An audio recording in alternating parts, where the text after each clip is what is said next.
നമസ്കാരം. Raf talk ഫുട്ബോളിലേക്ക് എവർക്കും സ്വാഗതം. ഇന്ന് സാന്റോസ് കോപ്പ സുഡാമേരിക്കാനയിൽ ഡിപ്പോർട്ടിവോ കുയൻകയ്ക്കെതിരെ കളിക്കുകയാണ്. ഇന്നെന്ന് പറയുമ്പോൾ നമുക്ക് സാങ്കേതികമായിട്ട് നാളെ പുലർച്ചെ 6 മണിക്കാണ് ആ ഒരു കളി നടക്കുന്നത്. നിലവിൽ 5 കളികളിൽ നിന്ന് 4 പോയിൻറ്റുമായിട്ട് ഈ ഗ്രൂപ്പിൽ ഏറ്റവും അവസാന സ്ഥാനത്ത് നിൽക്കുന്ന ടീമാണ് സാന്റോസ്. അപ്പോൾ സാന്റോസ് ഇന്നലെ ഫൈനൽ പ്രിപ്പറേഷൻ നടത്തുമ്പോൾ നെയ്മർ ജൂനിയർ അതിലുണ്ടായിരുന്നില്ല. അദ്ദേഹം മിസ്ഡായിരുന്നു.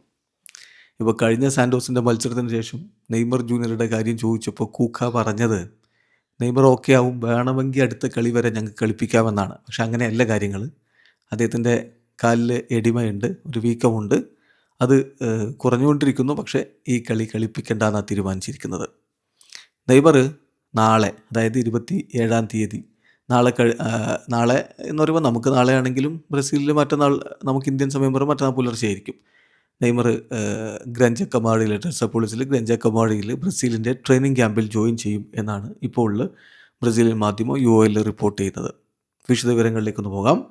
നെയ്മർ ജൂനിയർ കോപ്പ സുഡാമേരിക്കാനയിലെ സാന്റോസിൻ്റെ അവസാന മത്സരത്തിന് മുമ്പുള്ള ഫൈനൽ ട്രെയിനിങ് സെഷൻ മിസ് ചെയ്തു. അദ്ദേഹം ആബ്സെൻ്റ് ആയിരുന്നു. അദ്ദേഹത്തിൻ്റെ റൈറ്റ് കാഫിൽ ഒരു എഡിമയുണ്ട്, അതിൽ നിന്ന് റിക്കവർ ആയിക്കൊണ്ടിരിക്കുകയാണ്. ഇനി അദ്ദേഹം വേൾഡ് കപ്പിന് ശേഷം മാത്രമേ സാന്റോസിനായിട്ട് കളിക്കാൻ എത്തുകയുള്ളൂ. നിലവിൽ താരത്തെ കൗണ്ട് ചെയ്യാൻ പറ്റാത്ത ഒരു സ്ഥിതിവിശേഷത്തിൽ ഈ മത്സരത്തിൻ്റെ റിസൾട്ട് വളരെ ഇമ്പോർട്ടൻ്റ് ആയതുകൊണ്ട് തന്നെ ആരാധക പിന്തുണ തേടുകയാണ് സാന്റോസ്. അവർ ടിക്കറ്റ് പ്രൈസൊക്കെ വല്ലാതെ കുറച്ചു.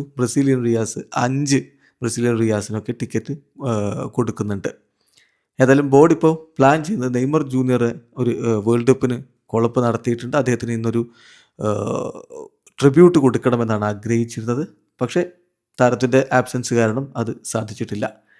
ഏതായാലും താരം ഇനി വേൾഡ് കപ്പ് ടീമിനോടൊപ്പം 27-ാം തീയതി ജോയിൻ ചെയ്യും. അവിടെ അദ്ദേഹം തൻ്റെ റിക്കവറിയുമായിട്ട് മുന്നോട്ട് പോകും എന്നാണ് ഇപ്പോൾ UOLൻ്റെ റിപ്പോർട്ട്. അതായത് നെയ്മർ പൂർണ്ണമായിട്ട് ഇപ്പോഴും ഫിറ്റായിട്ടില്ല. പക്ഷേ അത്ര ഇഷ്യൂ ഉള്ള വിഷയമല്ല. ബ്രസീലിയൻ ദേശീയ ടീമിനോടൊപ്പം അദ്ദേഹം നാളെ തന്നെ ജോയിൻ ചെയ്യും. അത് കഴിഞ്ഞിട്ട് അവിടെ ക്യാമ്പിൽ വെച്ചായിരിക്കും അദ്ദേഹത്തിൻ്റെ റിക്കവറിയും മറ്റു കാര്യങ്ങളൊക്കെ സംഭവിക്കുക. വേൾഡ് കപ്പ് ആകുമ്പോഴേക്കും പൂർണ്ണ ഫിറ്റായി നെയ്മർ ജൂനിയർ എത്തും എന്ന പ്രതീക്ഷയിലാണ് ഇപ്പോഴുള്ളത്. വീഡിയോ അവസാനിക്കുന്ന ഫുട്ബോൾ ലോകത്തെ കൂടുതൽ വിശേഷങ്ങളുമായി റാഫ് ടോക്സിൽ എത്താം.